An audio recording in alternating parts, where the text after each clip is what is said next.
Então, salve, salve, turma do oitavo ano, tudo beleza com vocês, gente? Iniciamos aqui, né, mais uma videoaula da gente, lembrando, né, que hoje o nosso encontro é de história, beleza, gente? Então, né, vamos antes de tudo pegar aqui a correção da última atividade trabalhada, né? Ficaram sendo as páginas 161, 162 e 163. O professor irá colocar aqui, né, o gabarito, toda a correção, tudo direitinho. E lembrando, né, que você pode pausar o vídeo, né, e sempre fazer a correção. O professor sempre aconselha, né, que vocês façam a correção, né, gente, para que vocês possam ter um aprendizado melhor, né? Então, tem aí as respostas, né? Ou seja, pausa o vídeo, faz a correção, enfim, o que que era a lei do chá, a lei do selo, a lei do melaço, né? Enfim, basicamente tudo isso aí, beleza? Então, pausem o vídeo agora, né? Façam a correção, tudo direitinho, se acertou tudo direitinho. Como eu vi que muitos mandaram muito bem, né? Enfim, nas respostas. Então, né, não precisa fazer a correção. Mas aqueles que erraram, né, fizeram alguma coisa errada, colocaram alguma informação indevida ou deixaram de colocar, né, complementa aí com as respostas, beleza? Com a correção, beleza? Essa daqui agora é a página 162, né, onde tinha a quinta e a sexta questão, beleza? Enfim, falar sobre a lei do aboleamento, né? Ou seja, a lei do Porto de Boston, tudo mais, beleza, gente? Tem a página 163, que fala um pouco sobre os movimentos emancipatórios, né, dos Estados Unidos. Né? Para muitos historiadores, a independência dos Estados Unidos influenciou outros movimentos, como a Revolução Francesa e a independência da América Espanhola. Assinala essa afirmação. Enfim, a gente sabe muito bem que a emancipação dos Estados Unidos está ligada às ideias iluministas, né, e isso a gente correlaciona muito bem com o processo de Revolução Francesa e com o processo de, enfim, de independência da América Espanhola, beleza? Tudo está relacionado com as ideias iluministas, beleza? Perdão, gente, minha voz está falhando um pouquinho aqui, mas tudo bem. Então vamos lá, né? Aqui a gente está um primeiro texto, né? Ou seja, onde a gente vai trabalhar um pouco agora a expansão mesmo dos Estados Unidos e a Guerra Civil Americana, beleza? É o capítulo 8 que a gente irá trabalhar agora, beleza? E a gente tem aqui, a gente começa a mostrar toda a expansão mesmo dos Estados Unidos. Os Estados Unidos já formaram uma nação independente e a gente começa a estudar agora o processo de expansão mesmo, expansão dos seus territórios e tudo mais. Antes disso, vamos ver aqui o que é que fala um pouco, né, de acordo com as palavras de Weber, o Destino Manifesto, né, que, enfim, é um texto, né, que mostra, na verdade, as decisões dos Estados Unidos, né, e o processo de emancipação política, né, ou seja, as ideologias norte-americanas, ok?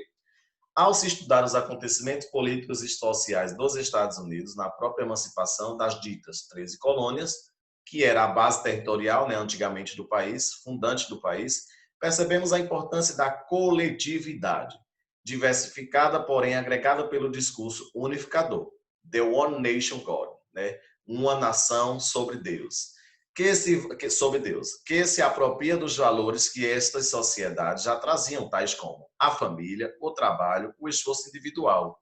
Aquilo que Weber, né, coloca como ética protestante, né? Lembrando que, né, a gente já estudou bastante, ou seja, as pessoas que vieram colonizar os Estados Unidos vieram fugidas, né, da Inglaterra, né? Ou seja, da Inglaterra, que tinham ali, que acontecia ali uma reforma protestante e tudo mais, né? E essas pessoas, algumas de lá vieram para cá, para os Estados Unidos, e trouxeram esse sonho protestante, beleza?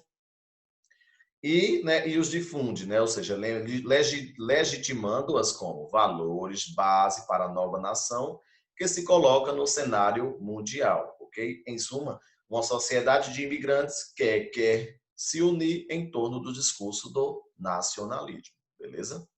Então, ó, o processo de expansão do territorial dos Estados Unidos, a gente sabe muito bem que aqui a gente tem um mapa político das regiões compradas ou anexadas aos Estados Unidos, ou seja, os Estados Unidos eles não começaram com esse grande território que eles têm hoje, né, com esse grande território que eles têm hoje. Eles foram comprando territórios, né, e alguns foram conquistados também. A independência dos Estados Unidos diante da Inglaterra em 1776, né, foi decisiva para que essa nova nação fortalecesse suas estruturas, inclusive a econômica. No início, como vimos, o território era formado por 13 colônias dividido na parte norte, na parte sul e central da costa atlântica dos Estados Unidos, ok? De fato, né, de fato apresentava um território pequeno que provavelmente não resistiria às novas invasões, né, como o que esperava por parte dos ingleses numa tentativa de quê? De revanche, né, já que os ingleses saíram derrotados. Né. Nesse sentido, os norte-americanos iniciaram, anos mais tarde, mais precisamente em 1803, com a compra do território de Louisiana, né, seu processo de expansão, que se deu de forma rápida e consistente, definindo em menos de 100 anos o território hoje conhecido como os Estados Unidos, né, o país gigante em extensão territorial que a gente tem hoje. Os Estados Unidos usaram 4 formas estruturais para conquistar ou aderir novas terras e regiões para compor seu território, tanto através da compra quanto através de guerras.